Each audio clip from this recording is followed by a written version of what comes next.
साथियों, उत्तर प्रदेश के राजनीति में एक बहुत बड़ी दुर्घटना हो चुकी है, बहुत बड़ी दुर्घटना।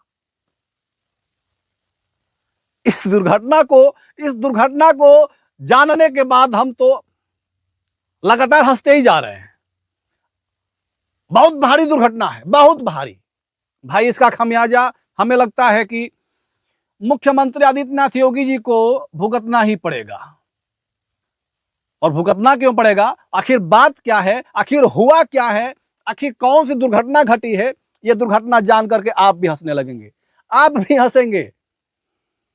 हम तो हंस रहे हैं, दुर्घटना घटी है फिर भी हंसी आ रही है। दुर्घटना घटी है, आप भी हंसेंगे जान करके। आखिर दुर्घटना कैसे घट गई भाई? तो दुर्घटना हम बता देते, आपको पूरे विस्तार से बताते हैं। हमारे विधानसभा अध्यक्ष संतराम कश्यप जी हैं, उनको थाने में बुलाया गया और उनके साथ अभद्रता की गई और हमारी पार्टी का गमछा और उनका मोबाइल भी छीन लिया गया।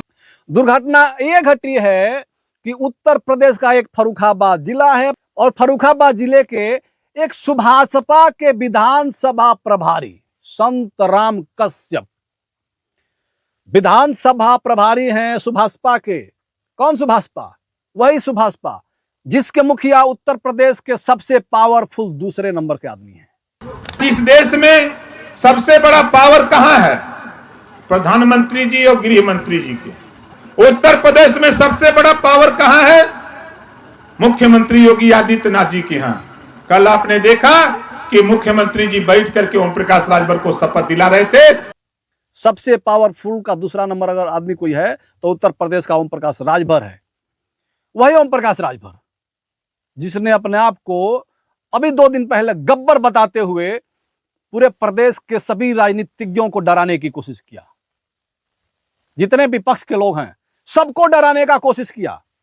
किसी थाने पर जाओ, मैं कहता हूं किसी थाने पर जाओ और वहां जाने के बाद थोड़ी सी दिक्कत है, सफेद गमछा नहीं, एक पीला गमछा लगा लो। 20-25 रुपए का बाजार में मिलेगा। इस गमछे को लगा के जाओ थाने पर। जब आप थाने पर जाओगे तो तेरी शकल में ओम प्रकाश राजभर दरोगा जी को नजर आएंगे। यह है पावर। और जाके बता देना कि मंत्री जी भेजे हैं। और दरोगा जी की पावर तो हो नहीं कि मंत्री जी से फोन करें कि भेजले होगा कि नहीं। बोलिए, है पावर। ओम प्रकाश राजभर ने तो यहां तक कह दिया कि हम बोले थे कि मंत्री बनेंगे और ललकार करके बोले थे कि मंत्री बनेंगे और बाज बन गए। हम धरती पर किसी से नहीं डरते। बोलो, डरते हैं? हमने कहा था मंत्री बनूंगा। बोलो, कहा था कि नहीं? ललकार के कहा था कि मंत्री बनूंगा। मंत्रिमंडल का विस्तार जिस दिन होगा उस दिन मंत्री बनूंगा और बन के दिखा दिया। बोलो, इस देश में मतलब भारतीय जनता पार्टी के मुख्यमंत्री आदित्यनाथ योगी को भी यह हैसियत नहीं है कि जब ओम प्रकाश राजभर एक बार बोल दिया कि मंत्री बनेगा तो कोई रोक सके। जब ओम प्रकाश राजभर बोल दिया कि मंत्री बनेगा तो बनेगा। भले इस मंत्री पद को पाने के लिए लगातार 7 महीने अपने नाक को रगड़ना पड़ा हो, लेकिन भाई मंत्री तो बन गए। अगर मंत्री बन गए तो फिर हैसियत हमारी बड़ी हो गई और हैसियत भी इतनी बड़ी कि उत्तर प्रदेश के सबसे बड़े दूसरे नंबर का आदमी मैं हो गया। खैर, अलग बात है। आप पहले मुद्दा देखिए, मामला क्या है। संतराम एक विधानसभा प्रभारी हैं। वो किसी बात को लेकर के, किसी भी चीज को लेकर के, हो सकता है कोई पैरवी करना हो, कोई बात करना हो, किसी प्रकार की कोई समस्या हो। भाई सामाजिक आदमी है, सामाजिक कार्यकर्ता है, विधानसभा प्रभारी हैं, तो पर विधानसभा के किसी भी चीज को लेकर, किसी समस्या को लेकर के नवाबगंज थाने में गए होंगे। और नवाबगंज थाने में जाने के बाद पीला गमछा तो गले में होगा ही। भाई, गाइडलाइन है, ये मंत्री जी का गाइडलाइन है कि भाई पीले गमछा होना चाहिए गले में। एसपी को भी पावर नहीं है, डीएम को भी पावर नहीं है। आज जिस मुकाम पे हम खड़े हैं, डीजी को भी पावर नहीं है कि वो हमसे पूछे कि आपने भेजा है कि नहीं भेजा है। उसको फॉलो करते हुए थाने में गए, अपनी बातों को रखे होंगे, लेकिन थाना अध्यक्ष जो है जो थानेदार है वहां का नवाबगंज का, अब उसको यह बात रास नहीं आई। रास क्यों नहीं आई? अब जाके आप पीला गमछा लगा के आप रौब दिखाइएगा, रौब उससे दिखाइएगा जो पढ़ लिख करके थानेदार बना है, कितना त्याग किया है, कितना संघर्ष किया है, कितना तपस्या किया है, उसके बाद जाकर के वो थानेदार बना है, अपनी काबिलियत पे थानेदार बना है, ना कि किसी पीले गमछे, लाल गमछे, नीले गमछे और भगवा गमछे की देन है कि वह थानेदार बना है, पुलिस बना है, डीएम बना है, एसडीएम बना है, जो भी बना है अपने काबिलियत बना है, अपने दम पे बना है, पढ़ाई लिखाई करके बना है। इसमें किसी गमछे की और किसी कलर की भूमिका नहीं है।